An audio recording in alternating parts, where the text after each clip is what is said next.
तो दोस्तों आज हम लोग कोशिका जीवन की जो इकाई है वो चैप्टर को बिगिन करने वाले हैं, जो कि क्लास 11th का चैप्टर होने वाला है।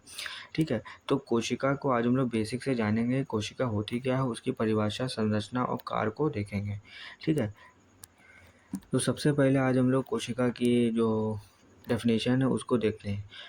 कोशिका जीवन की मूलभूत संरचनात्मक और क्रियात्मक इकाई होती है। मतलब जीवन की मतलब जीवन कौन जीते हैं? जीवन जितने भी सजीव होते हैं, मतलब जितने लिविंग ऑर्गेनिज्म होते हैं, उनमें ये प्रेजेंट होती है। और कुछ इसकी संरचना खुद की है और कुछ इसकी क्रिया खुद की क्रियात्मक इकाई है। और ये जितने भी लिविंग ऑर्गेनिज्म है उनमें प्रेजेंट होती है।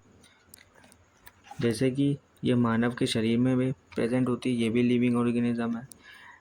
पादप भी मतलब प्लांट भी लिविंग ऑर्गेनिज्म है, और कीड़े मतलब कीट भी लिविंग ऑर्गेनिज्म है। तो सब में ये प्रेजेंट होती है और सबका स्ट्रक्चर अलग अलग होता है। जैसा कि आप देख सकते हैं, ह्यूमन में अलग होती है, प्लांट में अलग होती है, और कीड़े मतलब कीटों में अलग होती है। ठीक है, इतनी बात समझ में आ गई। सभी लिविंग ऑर्गेनिज्म में ये प्रेजेंट होती है। अब चलते हैं कोशिका से सिद्धांत से पहले हम लोग जो है कोशिका की हिस्ट्री को देखते हैं कि कोशिका डिस्कवर किसने किया।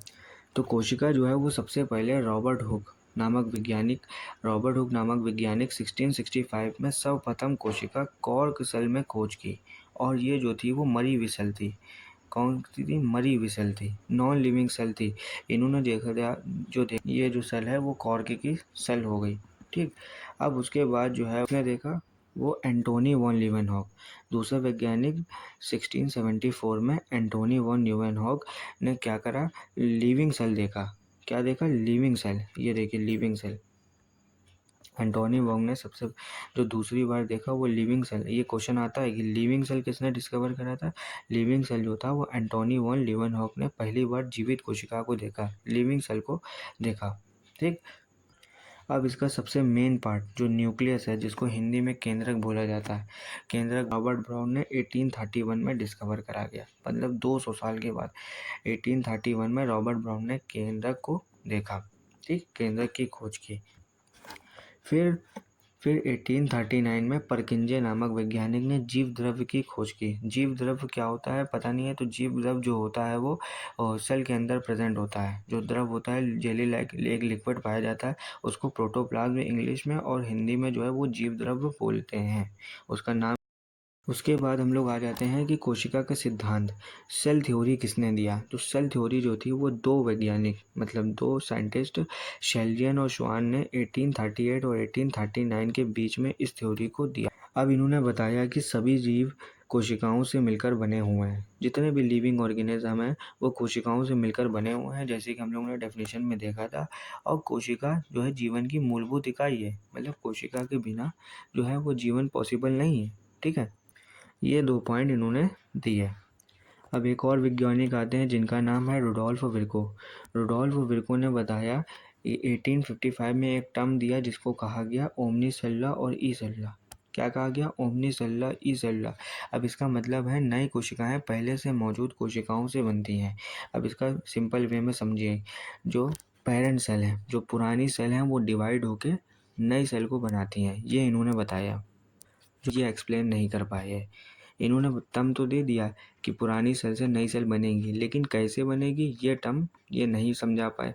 ठीक है, फिर आ जाते हैं हम लोग कोशिका के प्रकार, टाइप्स ऑफ सेल। कोशिका जो होती है वो मेनली 2 टाइप्स की होती है। कोशिका जो होती है वो 2 टाइप्स की होती है, एक प्रोकैरियोट होती है और एक जो होती है वो यूकैरियोट होती है। अब प्रो का मतलब होता है प्रिमिटिव, प्रिमिटिव मतलब पुराना। ठीक, और यू का मतलब होता है वेल डेवलप्ड। प्रिमिटिव सेल मतलब प्रोकैरियोट के सेल इतनी चीज़ें नहीं होती जितनी यूकैरियोट के पास होती हैं। प्रोकैरियोट के पास ना वेल डेवलप्ड न्यूक्लियस होगा, ना इसके पास वेल डेवलप्ड सेल ऑर्गेनेल होंगे। मतलब सेल सेल कोशिकांग नहीं होंगे, कोशिकांग नहीं होंगे, जिसको सेल ऑर्गेनेल इंग्लिश में बोला जाता है। और यूकैरियोट केंद्रक विकसित होगा, मतलब वेल डेवलप्ड। इसके बाद न्यूक्लियस होगा, वेल डेवलप्ड केंद्रक होगा, सभी कोशिकांग प्रेजेंट होंगे। प्रोकैरियोट के एग्जाम्पल में जीवाणु मतलब बैक्टीरिया है, जो कि स्ट्रक्चर ये देख रहे हैं। यूकैरियोट के एग्जाम्पल में आप देखेंगे कि पादप है और जंतु। पादप मतलब प्लांट और जंतु मतलब एनिमल की सेल आती है। तो ये 2 टाइप्स आई थिंक आपके लिए वीडियो हेल्पफुल रहा होगा। और एक क्वेश्चन हम आपसे पूछते जाते हैं और एक क्वेश्चन आपको बता के जाते हैं। तो दुनिया में सबसे बड़ी सेल जो होती है वो कौन सी होती है? तो दुनिया में सबसे बड़ी जो सेल जो होती है वो ऑस्ट्रिच के एग में जो होती है वो दुनिया की सबसे बड़ी लार्जेस्ट सेल होती है। अब आप लोग जो है वो कमेंट में बताएंगे कि दुनिया की सबसे स्मॉलेस्ट सेल कौन सी होती है।